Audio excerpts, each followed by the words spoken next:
Operation સિંદૂરના ભવ્ય વિજયને બિરદાવવા સાથે બોટાદ શહેરમાં તિરંગા યાત્રા નીકળી હતી। શહેરના આર્મી સર્કલથી પ્રસ્થાન કરી વિવિધ માર્ગો ઉપર ફરી આ યાત્રા ડાયમંડ પોઈન્ટ ખાતે પૂર્ણ કરાઈ હતી। પહેલગાંવ આતંકવાદી હુમલામાં 27 નિર્દોષ પર્યટકોની હત્યા કરી ધર્મના નામે ભારતને વિભાજિત કરવાનું આતંકવાદી કૃત્ય સામે ભારતીય સેનાએ જડબાતોડ જવાબ આપી આતંકવાદી કેમ્પ ઉપર સર્જિકલ સ્ટ્રાઇક કરી હતી।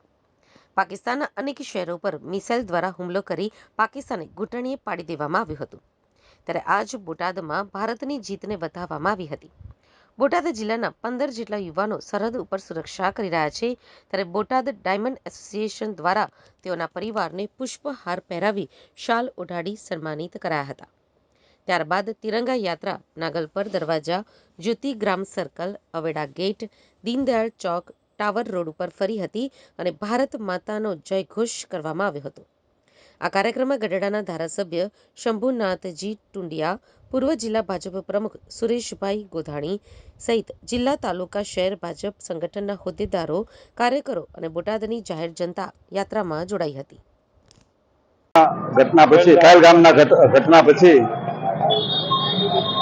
ભારતના સૈનિકોએ જે બહાદુરી બતાવી છે, કોઈ પણ વ્યક્તિને નુકસાન ન થાય અને પાકિસ્તાનને કોથણભેર કરી ધૂળતાર જે કર્યું છે એના અનુસંધાને આતંકવાદીઓના ખાત્મો કર્યો છે અને જે પ્રમાણે ઝીરો ટોલરન્સ નીતિથી યુદ્ધ કરી અને જે વિજય મેળવો કહી શકાય એવો અત્યાર સુધીનો ઐતિહાસિક ઘટના જે બની છે, ભારતે જે વિશ્વમાં નામ આપણું રહે અને એવી જ સ્ટ્રાઇકો કરી છે।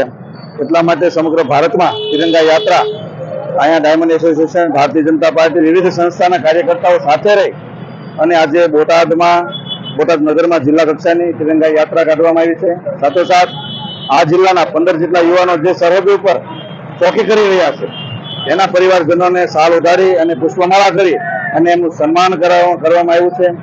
હજારોની સંખ્યામાં અહીંયા લોકો એકત્રિત રહી તિરંગાની યાત્રા કાઢી અને ભારતીય સૈનિકોએ જે બહાદુરી બતાવી છે એમને શુભેચ્છા પાઠવી છે। એમની સાથે ભારત છે, ભારત એક છે એવો સંદેશ આપ્યો। આજે દેશના યશસ્વી પ્રધાનમંત્રી આદરણીય નરેન્દ્રભાઈ મોદીના વડપણવાળી સરકારના માધ્યમથી ભારતીય સેનાની ત્રણેય પાંખો દ્વારા જે આપણા નિર્દોષ નાગરિકો ઉપર જે રીતે હત્યાકાંડ ત્યાં પહેલગામમાં કરવામાં આવ્યો અને ત્યાર પછીની સરકારની જે કડક કામગીરી છે, ઘુસ કરકે મારેંગે એ ઉક્તિને યથાર્થ અને ઉચિત સેનાએ સાબિત કરી છે। ત્યારે આજના દિવસે નિર્દોષ માનવના નાગરિકો અને આપણા સેનાના જે જવાનો છે, શહીદો, એ બધાને શતકોટી નમન સાથે અહીં અમે પક્ષ દ્વારા અને સરકાર દ્વારા જે પ્રકારે દરેક નગરોમાં તિરંગા યાત્રાનું આયોજન કરવામાં આવ્યું છે, એમ આપણા બોટાદ નગરની અંદર પણ આખા જિલ્લા કક્ષાની તિરંગા યાત્રા કાઢી છે